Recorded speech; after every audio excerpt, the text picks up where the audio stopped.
سلام كبرات خطاتلتي نايز مدب كما يكنيكم نلومعنتي حزلكم قريبا زلخو حاونا صحافاي تغادالاي كمون ኣብ ዝተፈላለየ ጽፍሒ ብኮንስላዊ ጉዳያት ዝሰርሐ ፍሉጥ ኣብ ብዙሕ ናይ ኤርትራ ብተፈላለየ ብራንችስ ኣበርክቶ ዝገበረ ሓውና ኮነሬል ካልድ ኣበራ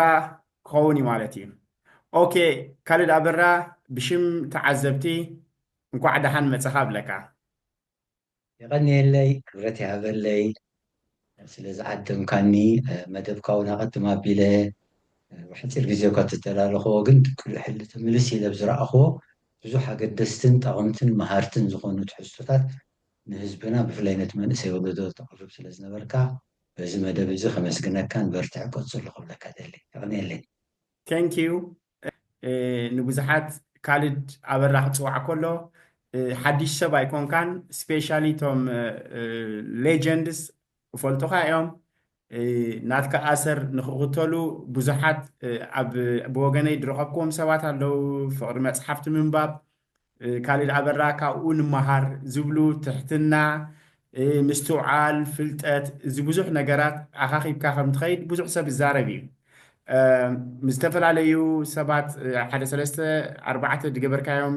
ኣብ ናይ ዩቲዩብ ቃለ መሕትት እውን እቲ ናትካ ትሕሶ ኣዝዩ መሃሪ ኮይኑ ረኺበዮ ካብኡ ብምቕፃል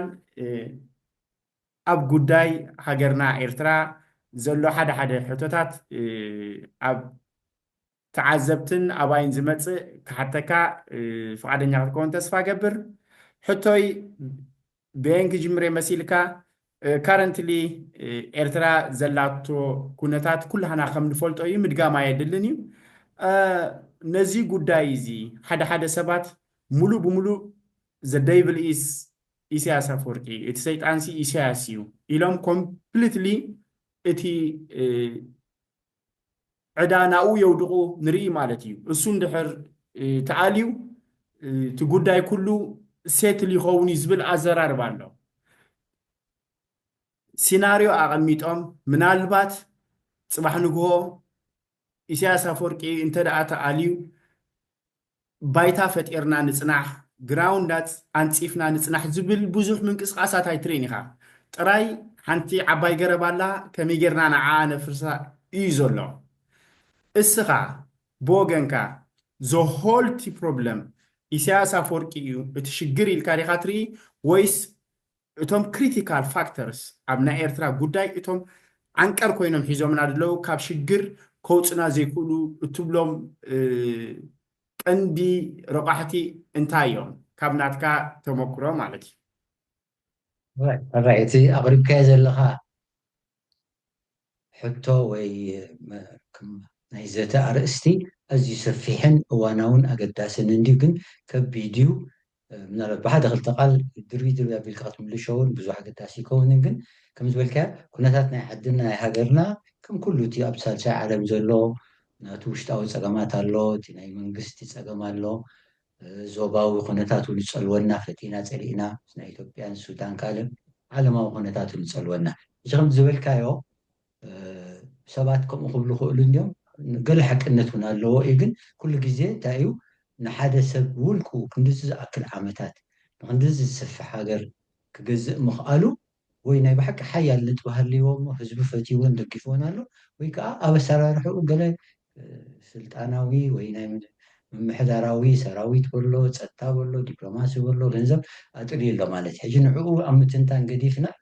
ሃገርና ኣብዚ ግዜ ኣብ ሕማቅ ኩነታት ከም ዘላ ብናተይ ገምጋሙን ምልካዊ ስርዓት ከም ዝኾነ ገሊኦም ሰባት ሕጂ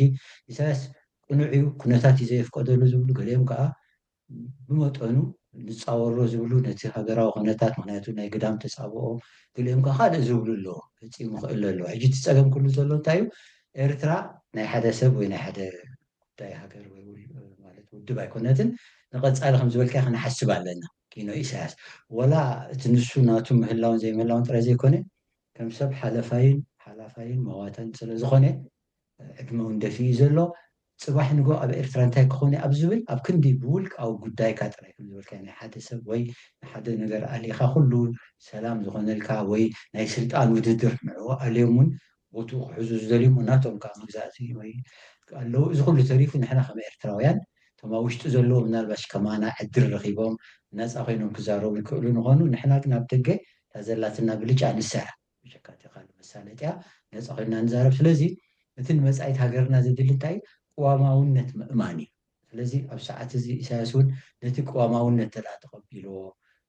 እሱራት ዋላ መፍታሕቲ ዘይኮነ ናብ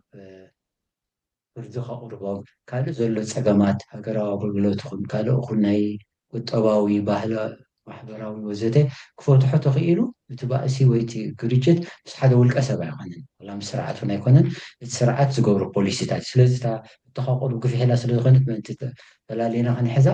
መጻኢት ኤርትራ እንታይ እዩ ራእይካ ተልካና ኣነ ኢሳያስ ሃሎ ኣይሃሉ እሱ ከሎ ክትግብሮ ስለ ዘይከኣለ ኣነ ከም ናተይ እምነት ክትግብሮ እውን ኢለው ናይ ኣምንን ብዝተፈላለየ ምክንያት ግን ሓንቲ ቀዋማዊት ሃገር ክትልወና ኣለዋ ኣብ ግዝኣት ሓቂ ዝተመስረተት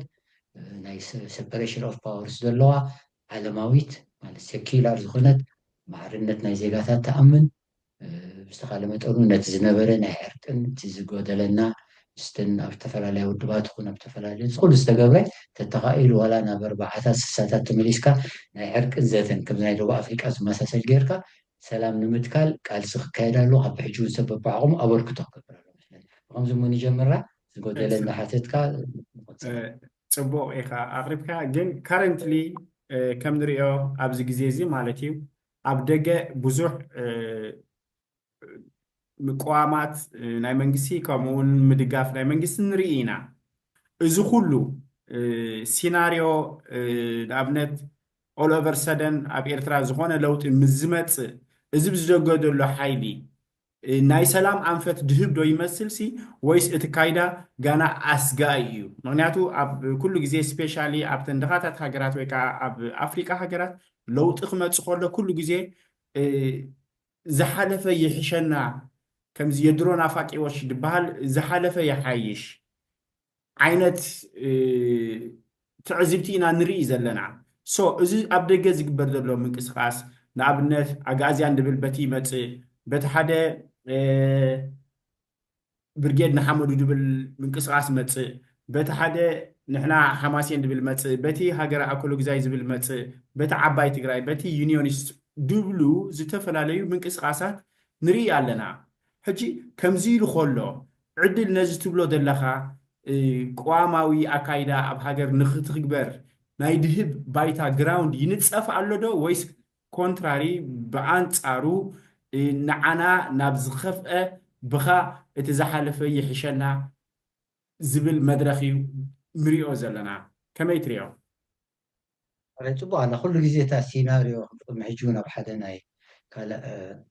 ኣስተምህሮ ወይ ኣልመፅያ ጥቂሰ ነይረ እቲ ከም በዓል ሊብያ ወይ ካልኦት ዝረኣናዮ እውን እኩል ምድላዋት ስለ ዘይገበሩ ናይ ወፃኢ ምትእትታው ስለ ዝነበሩ ከምዛ ዝበልካያ ንሱ መሓሸና ዝብልሉ ሊብያኹን ሶርያኹን ብውሕዱ ኣይሜን ዞም ዒራቅ ወላ ካልኦት ንርኢ ኣለና እዚ ንከይከውን ሕጂ ብካልእ ወገን ከዓ ከምዚ ሕልሚ ፈሪሕካ ኣይድቀስ ዘይበሃል ለውጢ ካ ትደልያ ለውጢ ብውሽጢ ክመፅእ ተኽኢሉ ካባይ ጀሚርካ ኣነ ሕጉስ እየ ምክንያቱ ምስ ውልቀ ሰብ ኣይኮነን ባእሲ ሕጂ ነፋሪት ትኬተይ ቆሪፀ ይምለስ ዓደይ ግን ከምኡ ድዩ ዝብል ኣሎ ሕጂ ካልእ ወገን ከም ዝበልካ እንታይ ስጋእታትና እንታይ ኩሉ ግዜ ሓደ ስርዓት ብፍላይ ብጎነፃዊ ወይ ብዘይስሩዕ ፍሉጥ ሜካኒዝም ስለዘየለ ፓርቲታት የለዋን ኤሌክሽን ጌርካ ገለ ጌርካ ስሙዝ ትራንዚሽን እቲ ንደልዮ የለን ምናልባት እቲ ውድብ ባዕሉ ግንባር ገይሩ ዝደልዮም ሰባት መሪፁ ከም ዝበሃል ዝወድብሉካ ካልኦት ይብሉካ ብዘየገድስ ኮታ ናይ ሓደ ውድብ ጥራይ ዝውክሉ ሞ እቲ ውድብ በይኑ ዝብሎ ተቐደሙ እንተገብረት ጌጋ ስሕ ኢንክሉዚቭነስ ደይምህላው ኣብቲ ፖለቲካዊታ ዝበሃል ኣብቲ ኣብነት ናይ ውድባት ሓሽወ የለን ንካልኦት ውድባት ዘይመሃብ ዋላ እኳ ኣብቲ ቅዋም ይኹን ኣብቲ ቻርተር ናይ ግንባር ማልቲ ፓርቲ ተበለ ብግብሪ ግን ልዕሊ 30 ዓመት ዋላ ሕጂ ክገብሩ ኤርትራሲ ናይ ውሱናት ሰባት ወይ ፓርቲ ኣነ ባዕለይ ተኸታታይ ህዝባዊ ግንባር ነይረ ጉቦ ፈፂመ ኣብቲ 93 94 ተዓፅዩ ድሕሪኡ እውን ከም ኣባል ወተሃደርን ካልእ ዲፕሎማትን ሰሪሐ ግን ኣነ ብኣ ስለ ዝነበርኩ ዋላ ሓለፋ ክትበኒ ትኽእል ህዝባዊ ግንባር ጥራይ ክብል የብለይ ኩለን ፓርቲታት ብዝሳተፋሉ ግን ሕጋውን ስሩዕን መገዲ ዝርእሱ ዝኽኣለ እዩ ስለዚ እንታይ ኢና ካብተን ስጋኣታት ንብለንታ ሲናርዮ ማእከላይ መንግስቲ እንተዳእጠ ወዲቑሞ ብዘይ ስሩዕ መገዲ ሕጂ ናይ ምዕራብ ናይ ገለ እንታይ እዩ መዓት ፀገማት ኣለዎ ጉድለታት ንርኢ ግን እታ ፅቡቕቲ ዘላቶም እንታይ ስሙዝ ትራንዚሽን ወላ ኣብ ልቡ ሕርር ኢሉ ከሎ ኮንግራቱሌሽን ኢሉ ነቲ ብፃዩ ወይ ነቲ መዋዳድርቱ ተቐቢሉ የሕልፎ ንርኢ እዚ ምዕቡል ስልጡን ባህሊ ክተኣታቶ ንደልዮም ስለዚ ስግኣትና እንታይ ተልካ ሲናርዮ መታን ከይነውሓና ማእከላይ መንግስቲ ተፈሪሱ ብዙሕ ፀገማት ኣሎ ዝበልካ ሸ ኣብ ምጥዓስ ተኣቱ ሕጂ እቲ ዝነበረ ሕማቕ ነይሩ ፅቡቅ ክሳብ ተመሊስካ ንዑ ትምነኢሉ ትመፅእ ብኣንፃሩ ከዓ እዚ ከይመፅእ ኢልካ ከምታ ዝበልክዋ ድቃስ ፈሪሕካ ሕልሚ ፈሪሕካ ድቃስ ዘይተርፍ ከምኡ ክኸውን የብሉን እንታይ ፀገምና ተልካ እቲ ወርስ ኬዝ ሲናርዮ ውጋ ሓደ ሕዚ ነው ዝተፈላለዩ ወገናት ናይ ግድን ብሃይማኖት ብኣውራጃ ከይከውን ንኽእል ብጉጅለታት ጌርካ ዎርሎርድስ ክፍጠሩ ክእሉ እዮም ኣብቲ ሰራዊት ጀነራላት ኣለዉ ኮሎኔላት ኣለዉ ብዙ ጥዕሞም ክማቐሉ ክእሉ ወይ እውን ገለ ሕወስዎ ኣፀቢቕካ ትጠፍእ ሳልሳይ ከዓ ናይ ደገ ምትእትታው ከም ዝሪኦ ዘለና ኣብይ ኣሕመድ ብጉሁድ ቀይሕ ባሕሪ ደልየ የብላ ኣሎ ከምኡ ዕድል ተረኺቡ ክተባባዕ ክእል ማለት እዩ ሕጂ ምናልባሽ ንፖለቲካ ገብሮ ስለ ዘሎ ክመርስ ክንዛረበሉ ንኽእል ዓቕሚ እውን የብሉን ርእሱ ናይ ትግራይ ናይ ኦሮሞ ናይ ኣምሓራ ፀገማት ስለ ዘለዎ ዓቕሚ ክህልዎ ይክእልን እዩ እቲ ዘሎ መንግስቲ እውን እኹል ብቕዓት ኣለዎ ክቃወሞ ማለት እዩ ስለዚ እዚታት ስለዝኾነ ነዚ ንከይሰግእ ንሕና እቲ ንገብር ለውጢ ኣይትድለዮ ክትብል ኣይትኽእልና ኣብታ ዝበልካ ምስታ ናይ ድቃስ ከይደጋግማ ግን እንተዳ ክትቀይሮ ኮንካ እንታይ ዝሓሸ እንታይ ኢኻ ንብል ሕጂ ኣብቲ ዝበልካይ ናይ ደገ በብር ዝርዝር ክንኣትዎም ንኽእል ከም ሕቶ ተስዕባት ደልዋ ኣብ ከሎ ቁንፅላ ዝተፈላለዩ ኣለዉ ደገፍቲ ኣለዉ ተቃወምቲ ኣለዉ ሳይለንት ማጆሪቲ ኣለዉ እቶም ደገፍቲ ዝበሃሉ ንባዕሎም እውን ከምዚ ንሪኦም ዘለና ተመቃቐሎም ገለ ምስ ኤምባሲ ብቐረባ ክሰርሑ ዘልዎም ዝበሎም ዝእዘዙ ገሊኦም ከዓ ፍንው ይብሉ ፍቓድ እቲ ዕድል ስለዘየለ ይባታተኑ ግን ኣትሊስት ነቲ ሃገራዊ መስመር ገለ ኣምኑሉ እዮም ዝኾነ ለውጢ ምዕባለ ነቐፌታ መእርምታ ግን የለን ታዊ እዮም እዚ ፀገሙ ብዛዕባ ሃገራውነቶም ኣንካ ትጠራጠር ሕጂ እቲ ኣነ ካብቲ ዝምነዮ ንስኻ እውን ትሰርሓሉ ዘለካ ካልኦት ምዕቡልን ስልጡንን ናይ ዘተ ዘይምፅርራር ትሕትና ምክብባር ንሓደ ወገን ባርያ ትብሎ ነቲ ሓደ ኣድጊ ትብሎ ብከምኡ ጌርካ ምዕባለ ይመፅኒ ሰባት መሰል ኣለዎም መንግስቲ ክድግፉ ክቃወሙ ገለ እዚኦም ሓደ እዮም ካልኣይ ከዓ እቶም ተቃወምቲ ንብሎም ክልተ እቲ ሃገራዊ መስመር ሓልዮም ዝኸዱ ኣለዉ ግን ኣዝዮም ውሕዳትን ተፀቂጦም ስለ ዘለዉ ዳርጋ ህላዊኦም ጠፍዮም ኣለዉ ሳልሳይ ከዓ እቶም ተቃወምቲ ካልኣይ ኣብቲ ውሽጢ ተቃዋማይ ኮይኑ ገሊኡ ብጉሁድ ንሕና ከም ዝበልካ በዓል እዚያን ገለ ነቲ ቅርፂ ናይ ኤርትራ ከይተረኸ ክልውጡ ዝደልዩ ኢትዮጵያ ከምቲ ናይ ቀደም ወላ አንድነት ተዘይበሉ ብተፈላለየ ብናይ ትግራይ ድዩ ዓባይ ትግራይ ወዘተ ነቲ 3-4 ነጥቢ ምርዳእት ልኡላውነት መሬትን ሓድነትን ክፈርስ የብሉን ቋማዊ ስርዓትን ማዕርነት ናይ ኩሉ ህዝብታትን ብሄራትን እምነታትን ከዓ ክሕሉላካ እዚኣ እታት ትድለ እዚኣ ንምግባር ዘይኣምኑ ሰባት ወይ ውድባት ንበል እንቅስቃሳት ገሊኦም ኣጊዶም ናይ ባዕላ ጋዜያን ኣጊዶም ስለዝዛረቡ ካልእ እዋን ኣስፊሕና ንዛረበሉ ገሊኦም ከዓ ከም ሓዊሱ ሕቡእ ገይሮም ሕጂ ንሕና ንደሊ ንፁርን ንፁህን ማለት ቀጥታውን ዝኾነ መስመር ዘሎ ሃገራዊ እቲ ሳልሳይ እቲ ሳይለንት ማጆሪቲ እንተስ ብፍርሂ እንተስ ተስፋ ብምቑራፅ እንተስ ብካልኡ ኣብቲ ዘሎ እዚታት ስለ ዘሎ ነዚ ኩሉ ኣወሃሂዱ ዝሰርሕ ሓደ ሓያል ፖለቲካ ይድል ኣነ ሕጂ ዝኣምነላ እንታይ ተሳዒርና ኢና ተቃልሲ ኣይድልይኒ ገለ ምባል ኣይድልይኒ ከምዚ ፀወታ ስካብ ፊስካ ትውዳእ ናይ መጨረሻ ዘይተቐብፅ ከምኡ ብኣንፃሩ ከዓ ናይ ዘተ ናይ ዕርቂ ፅቡቅ ወላ ሓንቲ ምክንያቱ ግን ስቁልካ ዕርቂ ሕጂ ኣነ ንምሻል ውልቀ ሰባት ምጥቃስ ኣይደልይኒ ግን ኣስመራ ከይዶም ገለ ብውልቂ ሰብ ክዛወር መሰሉ እዩ ግን ኣትዩ ከም ናይ ሓደ ፖለቲካ ምንቅስቃስ ኮይኑ ክዛረብ ከሎ እንታይ ለውጥ ኣሎ ቀደም ትቃለሰሉ ነበርካ ወይ ጌጋ ተነርካ እሱ ጌጋ እዩ ዝብል ገለ ሕጂ ከምታት ነገራት ኩሉ የብሉን እቲ መንግስቲ እዚ ከም ዝበልካ ሓደ ሃገራዊ ሓይሊ ሓልዩ ስለ ዘሎ ናይ ወራር ተመፂ ገለ ወይ ብግዳማዊ ሓይሊ ኮንካ ከተፍርሶ ምፍታን ቁኑዕ ኣይኮነን መትከል ኩልሻ ቁኑዕ ኣይኮነን ድዩ ብፍላይ ከዓ እንተ ኣውዲቕካዮ ከዓ እንታይ ካ ትኸውን ግዳይ ናይ ከባቢኻ እቶም ርኡይ ዝዛረቡ ዘለዉ ኣለውና ካልኦት ዘይተዛረቡ ከዓ ሕዋኣን ኣለውና እዚ ኣሎ ስለዚ ኣብ ግምት ከኣቱ ኣለዎ ተዳእቲ መንግስቲ ለውጥን ምዕባለን ገይሩ ፍሉጣት እንታይ ክገብር ከም ዘሎስ ብሕጂ ኮንካ ፈላሕ መልክዓ ክትመክሮ ልዕለና ፖለቲካውን ምክርን ኣለሎ ዝመፅእ ሕጂ እንታይ እዩ ተቃውሞ ቁኑዕ መስመር ዝሓዘ ሃገራዊ እንታይ ዝበሃል ዝደሊ ናይ ሃገራዊ ለውጢ ማርነትን እንተን ዝበልናየን ቀዋማውነት ግን ኣዘ ሴም ታይም ከዓ ነቲ ልኡላውነት ሃገር ብከምዚ ተኸይዱ ክስራሕ ክእል መስለ ቀፃሊ ከዓ እንዳወሰኽካ ነስፋሓዮም ኣዝዩ ፅቡቅ ኣብታ ኣብ ዘረባኻ ማጆሪቲ ሳይለንት ትብል ኣምፂኻ ነርካ ኦፍኮርስ ኩላትና ከም ንፈልጦ እቲ ማጆሪቲ ሳይለንት ክኸውን ከሎ ናይ ድኽመት ውፅኢት እዩ ማለት ኣብ ማጆሪቲ ሳይለንት ምስ ዝኸውን ሓደ ሰብ ኖማተር ዋት ተማሂሩ ክትብሎ ይትኽእል ኢኻ ወይ ከዓኒ ዓቕሙ ፈሊጡ ለቢሙ እውን ክትብሎ ይትኽእልን ኢኻ እንታይ ደኣኒ ኩሉ ግዜ ሓደ ሰብ ካብቲ ፖለቲካዊ ሃዋህው ናይ ዓዱ እንተ ደኣ ወፂ ኦልሬዲ ተሳዒሩ ኣሎ ማለት እዩ ስፒሪቹዋሊ ሜንታሊ ኢሞሽናሊ ድሬይን ኮይኑ ኣሎ ማለት እዩ ሶ እቲ ማጆሪቲ ሳይለንት ብወገንካ ከመይ ትሪኦ ገለ ፖዚቲቭ ኣለዎ ድዩ ማጆሪቲ ሳይለንት ተበላፂ ዓይነት ክንብሎ ንኽእል ዶ ከመይ ትሪኦ እቲ ማጆሪቲ ሳይለንት ዝሕዙ ሰባት والله ሕጂ ከቢድ እንዲ ሰፊሕ መፅላዕቲ የድልየካ ኸውን ክሳብ ሰርቸር ትርድኦ ግን ዘፅቀጠ ማለት እንዲ ስለምንታይ የፅቂጡ ዘሎ ከም ዝበልካ ሕጂ ብዙሕ ኤቢሲ ድልካ ከም ተኽእሎ ማለት ልክዕ መፅናዕቲ ዘካየድና ኣብ ጀርመን ክንዲ ኤርትራውያን ኣለዉ መን ተቃወሙ መን ገፊልካ እቶም ሳይለንት ካ እንታይም ኮይኖም ኢልካ ናፃ ኮይኖምን ዝዕልሉካ የለን ስለዚ ብግምትን ካብቲ ሓፈሻዊ ትዕዝብትናን ኢና ክንዛረብ እንታይ ኣነ ዝመስለኒ ምናልባት ፍርህሎ ኩነታት መነባብርኡ ናብርኡ ሓዳሩ ዝገብር ወላ ገለ ምሁራት መፂኦም ኣብ ሜድያታት ተዛሪቦም መዓት ፀርፊ መዓት ምናኣስ ስለ ዝወርዶም ተእትውን ኢሎም ኣደቦም ዝገብርሉ ብዙሕ ረኳዕታት ኣሎ ገለዎም በለፂ ማለት እዩ ተዛሪቦ ብፍላይ እናኸኣለ ከሎ ኣነ ምናልባሽ ካብ ሓደ ናብ ሓደ ክትብል ኣይትኽእልን ግን ብዝኸኣለስ ክቃወም ክኽእል ኣሎ ወይ ከዓ ስቕ ክብል ኣሎ ድሕሪ ነቲ መንግስቲ ክድግፍ ኮይኑ ነቲ መንግስቲ ጥራይ ምድጋፍ ዘይኮነ እዝን ጉድለት ኣሎ ወላ ዓዊሉ ማስ ሜድያ ኣይዛረቦ ከም ቀረባ ፈታዊ ካ ኮይና ኣነስ ናትካ ሽግር ወይ ጉድለት ዝረኣየኒ ኣብ ደገ ኮይና ኣይሓሜካ ግን እዝን ጉድለት ትብለኒ ክብለካ ትብለኒ ከምታት እዩ እዚ ኣየለን ስለዚ ተሓላለኸ ገሊኦም እውን ምስ ዕድመ ምስ ካልእ ገለ ናታቶም ናብራ ተእተወና ኢሉ ወይ ከዓ እንታይ ኣሎ ትፍልሊ ካልእ ኣብ ዝበልካ ብሽንክሓት ዝኸይድ ይመስለኒ ኣብ መንጎ ሃገርን መንግስትን መራሕትን ፍልል መንግስቲ ከም ትልና ንፈልጦ መሳርሒ እዩ ንሕከይ ወደ መንግስቲ ሎ ይኸይድ ይብለኒ ነቲ መንግስቲ ምድጋፍን ምቃወምን ነቲ ሃገርን ኣሎ ልዕሊ እቲ መንግስቲ ከዓ እቲ ስቴት ወይ ከዓ እቲ ሃገረ ዝበሃል ደውላ ንብሎ እቲ ልኡላውነት ከዓ ካላ ኣሎ ዝተፈላለየካ ምርኣይ የድሊ ስለዚ ምስ ግዜ ድሓር ህዝብና ከም ትፈልጦ ዳርጋ ክብለ ጠቕሊ ዝብል ኣብቲ መጀመርያ 30 ዓመት ናብት ክትንትን እንተኮይና ተስፋ ገብር ሪሰርች ገይርኩም ክተኣትዎ እቶም ኣካዳሚሻንስ ተን ቀዳሞት 10 ዓመት ዳርጋ ናይ ሃኒሙን እየ ነይረ ክሳብ 7 ገለ ናብራ ፅቡቅ ነይሩ ሰላም ነርና ንነብር ነብል ፅቡቅ ዳሕራይ ታውግእ መፅያ ሓከይ ኣብ 7 ተን 15 ወይ 20 ዓመት ከዓ ኣይውግእ ኣይ ኩናት ሕጂ ብዚ ብዙሕ ትንታነ ኣሎ ዝከረና ዝፈለማ ከማን ወላ ገለ ዓበይቲ ካብቶም ወለድና እዚ ሰብኣይ ፅቡቅ ስራሕ ኣሎ ሓገዝቲ ሲኢኑ ብጮቱ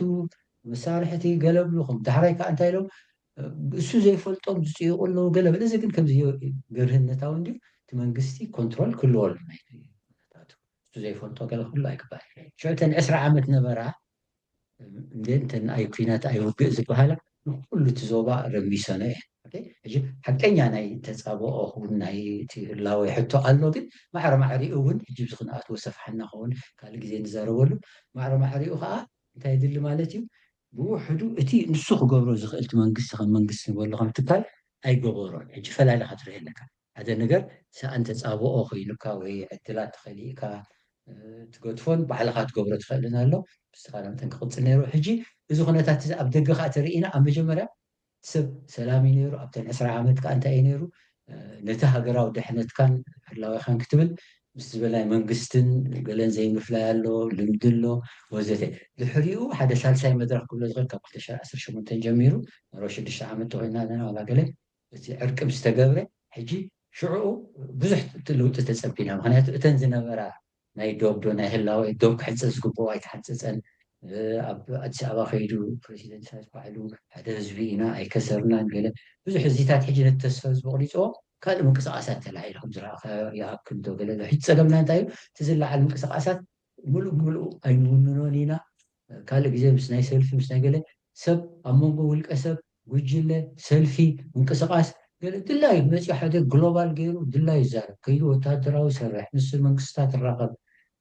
ከምዚ ከምቲ ኣነ ኤግዛምፕል ዝፈትዋ ኣላ ኣነ ኮላ ስፖርታዊ ተዘይኮንኩ ግን ቅድሚ ኩዕሶ ምጅማሩ ኣብቲ ሜዳ ኩሉ ሰብ ኣትው እቶም ቲፎዘ ኩዕሶታት ብዙሓት ኣለዋ ዕግርግር ዳሕራይ ፊስካ ምስ ተገብረት ኩሉ ሰብ ወፅእ ከም ዝምልከቶም ጥራይ ተርፉ ተንኳዓሳሱ ከዓ ሓንቲ ትተርፍ ከምኡ ኣይገበርና ዘለና ሕጂ እንታይ እዩ ብኣንፃሩ ከዓ بزعبة زخونة أي تزارو قوام أي تولو قلا أي تولو قلا رأسي دحري يركبولو دحري يركبولو كم زبالة لنا أب ميرا سو هاسينا ثم تقال في ناي نفسي كل من الواش ناي تقال الحرمات بزح ثم أخرى كم زجيبني نوستو مثلا مسي بحرمات ويتقال قل مدلوات كم زاد اللي كم زبال كايو المسائي السيناريو بتخاف أجي ميركا نفس حاشي كل جزاءات ما يحرك كلا أمانغو توم تقاومتن توم أبوش تزوج عباي نقول بسقط على الزلي سلطون معبل كان ولا هل تحوات كين كاكو حديقة كافي من قصة خون حديقة تقاومي هذا سال سايكا تنابتني اللي خنزب الحجي من ناتكاري إيتو تخبابير كا بسلطون مقطعون بتعاوز خونه فير دالو كلمة دال right إذا تغيرنا شعوت في اللياتنا excellent እጂ ኣዚኻ ጽቡቕ ጌርካ ትገልጾ ኣለኻ ምስኡ እንደገና ተኣሳሲሩ ዝመፀኒ ሕቶ ለውጢ ፈሪሕካሲ ከይደቀስካ ይሕደርኒ ሕልሚ ፈሪሕካ ከይደቀስካ ይሕደርኒ ዝበልካዮ ማለት እዩ ለውጢ ማለት ሊደር ኣብ ሊደርሽፕ ኣይ ሪሜምበር ኣብ ማስተርስ ዲግሪ እናሰራሕኩ ብዛዕባ ሊደርሽፕ እንታይ ዝብለካ እቲ መራሒ ንጹር ድረኣዮ ብርሃን ተዘየለ እቲ ብድሕሪኡ ዘለዉ ሰባት ድሕሪኡ ክስዕቡ ይክእሉን እዮም ሰብኣይ ሰበይቲ ቆልዑት እንድሕር ኣለዉ እቲ ሰብኣይ ኣብ ቅድሚት ኣሎ ሰበይቲ ብድሕሪኡ ላ ቆልዑት ብድሕሪኦም ኣለዉ ናበይካ ትኸይድ ዘለካ ቀሪብናይ ናብታ ቦታ ሪኣ ኣለኹ ተይልዎም ዋላ እቲ ድኹም ሰብ ኢነርጂ ገይሩ ይበፅሕ እዩ ናብቲ ቦታ እቲ ሊደር እቲ ቅድሚት ዘሎ እንተደኣ ዘይረኣዮ ኮይኑ ግን ዋላ እናኣተዉ ከለዉ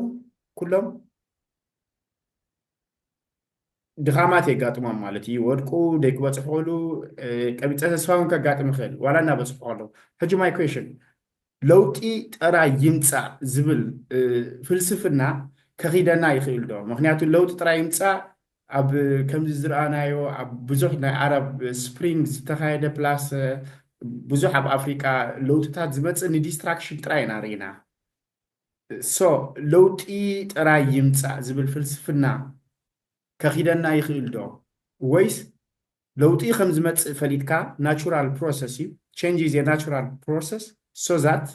we have to prepare ourselves as much as we can ናብቲ ንደልዮ ዓይነት ሎሚ ዘይዘረኣኻያ ፅባሕ ይትበልዖን ኢኻ in principle ጥራይ ደይኮንና ስታንድ ክንገብር ዘለና ጉያ ጉያ ተባሂሉ whosoever is majority silent ኮይንካ ምኻድ ደይኮነ ወይ ከዓኒ ድሓን ከነርክበሉ ምባል ደይኮነ ባይታ ዝንፀፈሉ መንገዲ ዶ ክእለ ክርአ ይግብኦ ኣብዚ ናይ ለውጢ መስርሕ እውን according to me እቲ ፕሬዚደንት ንባዕሉ እውን ፕሬዚደንት ኢሳያስ ኣፈወርቂ ኢንቫይትድ ክግበር ዶ ይረኣየካ ወይስ you are the enemy ከነፍርሰካ ኢና at any cost that means እሱ እውን ሓይል ኣለዎ we never know እሱ እውን ብዙሕ ነገር ክገብር ይኽእል እዩ ምክንያቱ ንሕና ከም ፀላኢ እስኻ you are the enemy ኣብ ኔጎሲዬሽን ኣይተኣቱን ኢኻ ስለዚ ክንድምስሰካ ኢና ክንብሎ ከለና እሱ እውን as much as he can እታ ካርታ ክፃወታ እዩ እዚ ኣብ ሜድያ መፅኡ ኣዲምካ ዝበልካዮ ንሕና ይከሰርናን ዋትሶኤቨር እዚ ንሜድያ እዩ ንሜድያ እዩ ኣብ ፖለቲካ ካርታኻ ቁፅሪ ናይ ካርታኻ ኣይተርእዮን ኢኻ ንሳብ ከመይ ጌርካ ከም ትስዕር ጥራይኻ ተሓስብ ሶ ኣብኡ ሞር ኣብቲ ቃላቱ ሞር ፎከስ ከይገበርና ነዚ ሰብ እዚ ኣካል ናይቲ ለውጢ ክኸውን ኣለዎ ዶ ናይቲ ጥዕና ዘለዎ ለውጢ ኣካል ጌርና ፕሮሰስ ክጅመር ይግብኦ ዶ ፅቡቅ ብጣዕሚ ፅቡቅ ይበዝሓ ስለ ዘለዋ ጎልኩ ሽዑ ተደለኻ ሰረፋት ምላኣለይ ይበዝሓን ኣለዋ ሕጂ እንታይ እዩ ለውጢ ብኸመይ ዝብል እቲ ዝህሉ ለውጢ ስለ ለውጢ ከይኮነ ኩሉ ኦፕሽንስ ክፍተሽ ኣሎ ሓረይ ክፍተሽ ከሎ ከዓ እቲ ሃገራዊ ድሕነት ልኡላውነት ሃገር ቀዋማውነት ማዕርነት ናይ ኩሎም ዜጋታት ናይ ፀጋታት ተሳታፍነት ፎን ፖለቲካዊ ተሳታፍነት ኣብ ግምት ዘእተወ እዩ ሓረይ ካብ መጀመርያ ዝበልካ ላስ ዝሓተልካዮ ወይ መጀመርያ ብል ፅቡቅ ኢሳያስ እኮ ምሕብደኒ ከምኡ ኣሚንካ ጎ ንዓኻ ዋላ ብውልቂ ዘይኮንስ ነቶም ከምኡ ኢሎም ዝኣምኑ መጀመርያ ከዓ እቶም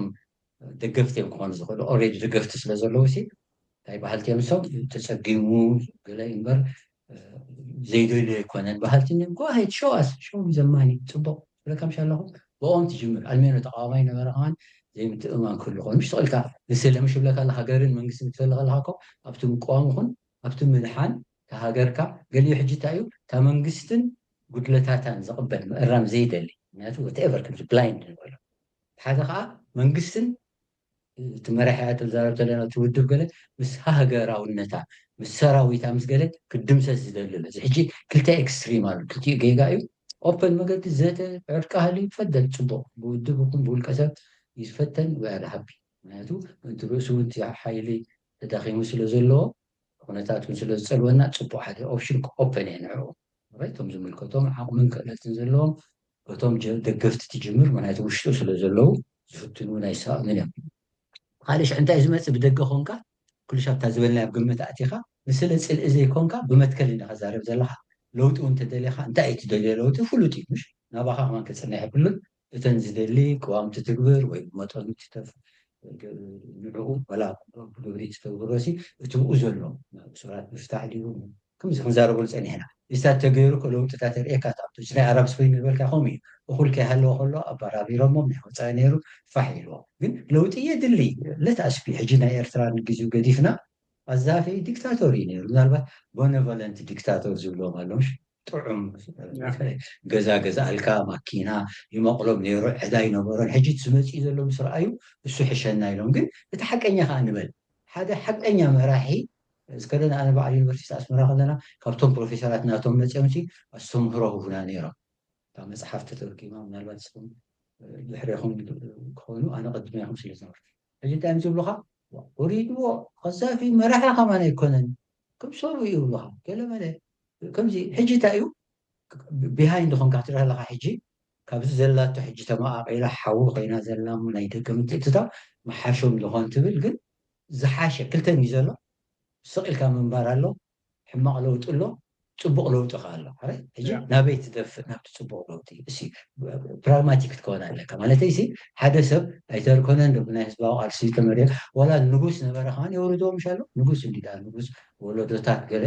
ኣብ ፈረንሳይ ሕጂ ዝብሉ ንነጋሁስ የቐትልዎም ኢኹም ማለተይ ዘይኩም ሕጂ እንታይ ወላ ሓደ ሰብ የብሉን ከምዚ ናይ ሃይለ ስላሴ ስዩም እግዚኣብሄር ዝብለካ ተደኣ ክሰርሕ ኮይኑ ዓርየና ሓባበር ንድብል ለውጢ ግበር ፀገማት ካብን እቲ ከም ዝበልና ክትገብሮ ትኽእልን ዘይትኽእልን ገሊኡ ብናይ ደገ ፀገም ኣለካ እቲ ስኻ ባዕልኻ ትገብሮ ውሽጢ ከዓ ርአየና ሽዑ ንዛዕበካ ኣብቲ ናይ ደገ ተኮይኑ ርዱእ እንድዩ ዝበልካዮ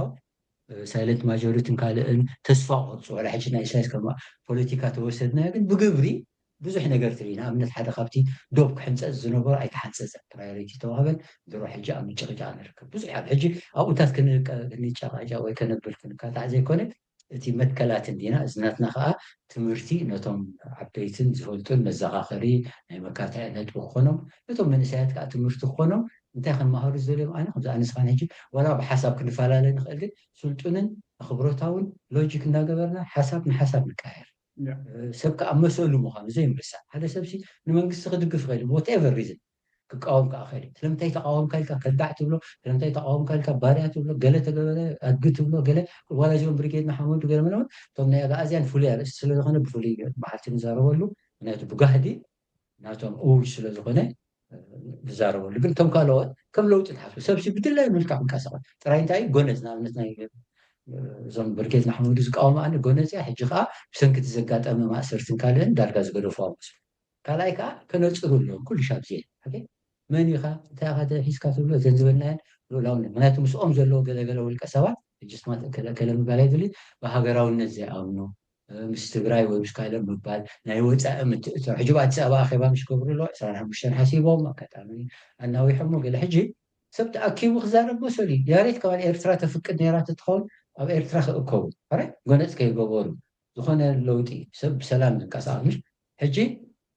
እቲ ዝግበር ለውጢ ግን ንስለ ለውጢ ኢልካ ከም ዝበልካዮ ናይ ግዳም ምትእትታው ኩሉ ዝበልካ እቲ ናይ ዕርቂ ምሽልና ያለና እንተሎ ኦፕሽን ግን ናይ ግዳም ምትእትታው ሕጂ ወላ ሓውና ከም ሞዴል ክትወስዶ ትኽእል ዲኻ ይትኽእልን ኪሮስ ዘራፋይ ዝበሎ ምናልባት ሰቂሉ ብስምዒት ተዛሪቦ ክኸውን ከም ፖለቲሻን እውን ኣይትርአየንኻ ተዓዲ ተወሰድዎ ኸይሉ ዝክሮ ንህቦም ዝሓረ ቀሴልና ከምኡ ይኮነን እዚ ማሕል ፀወታ ኮይኑ ኩዕሶ ወላ ሸለታ ዝብሎ ከምዚ ኣሸኻኻት ዓለም ነይሩ ቀደም ንፃወቶ ፖለቲክስ እንታይ ዝበሃል ሕጂ እንታይ ሰብ ዘይርድኦ ኩናት ኣብ ሰዓት እዚ ኣነ እንታይ ይብል ከም ናይ ቀደም ነበረ 61 ነይሩ ዝኸውን ከምዚ ናይ ዓወተ ከኣል መስለካ ሎም 20 ሰብ ኮይንካ ሎሚ ዘበንታይ መፂና ኣለና ብጂፒኤስ ጌርካ ትልውጦ درون አለው ገለ ሕጂ እምትኻእለ ነይሩ ካል ኣገባብ መረፅና ካልኣይ ከዓ ነቲ ብረታዊ ቃልሲ ንኣብነት ኣነ ከም ሰብ ዘይድግፎ እንታይ እዩ ንመን ኢኻ ትቀትል ኩልኻ ኤርትራውያን ቀደም እውን ግድነት ኮይኑካ ነቶም ኢትዮጵያውያን ኩሎም ኣምሓራ ንብሎም ኣድገ ንብሎም ግን ሰባት እዮም ኣት ዘኤንድ ኦፍ ዘ ደይ እሳቶም እውን እንተተገዲዶም እንተሸጊሮም ገለ ሕጂ አንፎርቹኔት እቶም መራሕቲ ስለ ዝውድቡ ሕጂ ብዝተኻለ መጠን ሰላማውን ሕጋውን ክኸውን ኣሎ ቃልሲ ህዝቢ ነቂሑ ተረዲእዎ ነቲ ምሽ ኣነ ስኻ ናብ ደገ ዝመስለና ንዛረብ እቶም ኣብ ውሽጢ ዘለዎ ግን ዕድል ተዝወሃቦም ዘይኑ ቤተር ዛናኣስሓቀ ተሓመቐት ሓመቐስ ከመይ ኣለኹም ፅቡቅ ኣለኹም ዶ ክዛረቡ ኣይክእሉን ስለ ዝኾኑ ሕጂ ከምዚ ኣብ ትግራይ ዝረኣኽዎ ሓደ ፅቡቅ ኣለ ወላ እኳ ፀገም ሒጃብ ተኸልኪለን ገለ ደቂ ኣንስትዮ ኢሎም ናይ ምምሕዳራዊ ድዩ ፖሊሲ ድዩ ካልእ ዘይገድስ ወፅአን ተዛሪበን መልሲ እቲ ናይ መራሒ ኸነ ረኺቦ ስለምንታይ ኣብ ኤርትራ ከምኡታት ዝኾነ ርእስቲ ብፍላይ ናይ ሃይማኖት ወላ ናይ ሒጃብ ዘይኮነ ክትሓስቦ ከመና ይትኽእለና እዚ ኣሎ ሕጂ ስለምንታይ እዩ ከምኡ ዝኸውን ዘሎ እዚ ክንርዳእ ኣለና ነዚ ክንፈትሖ ተኽኢልና ተሓንቀል ሓንቀሊት ተፈቲሓ ማለት እዩ ስለዚ ኣእምሮ ኢለ ከም ዝብለካ ብሽም ዝበሎ ወላ ከይኮኑ ትግብሪ እንዲዛረብ ገለ ኣብ ናይ ደገ ከዓ ብዙሕ ፀገም ተስፋ ዘቁርፆ ዘሎ ሕጂ እንታይ ክልተ ኤክስትሪም ምስ ወያነ ኮይኖም ንኤርትራ ክናግድሉ ኢሎም ምስ ኢትዮጵያ ምስ ሕጂ ኣብይ ኣሕመድ ወይ ገለ ክብሉ ከለዉ እቲ ተቃዋማይ ነበረ ገዲፍዎ መጀመርያ ናብቲ ሳይለንት ማጆሪቲ ኣትዩ የብሎም እዩ ድሓራይ ከም ትሪኦ ዘለካ ዘርጠብ ዘርጠብ ናበለ ከይዳ ናብቲ ኣለዎ ሕጂ እቲ ሰብ እንታይ ይኹም ዘለዎ እቶም ተቃወምቲ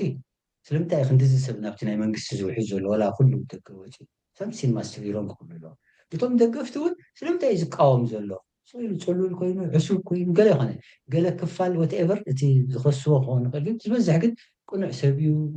ሓቂ ሓቂ ዝደሊ ገለ ገሊኡ ከዓ ዝብልካ እታ ሳይለንት ማጆሪቲ ክኾነ ዝኾነ ሓሳብ ከምዚ እያ ትመስል ተመሊሻ ትምላእ ኣላ ተለካ ንቐፅላ ናይ መጨረሻ ምስኣ ኣተሓዘ ኣሳሲረ ክሓተካ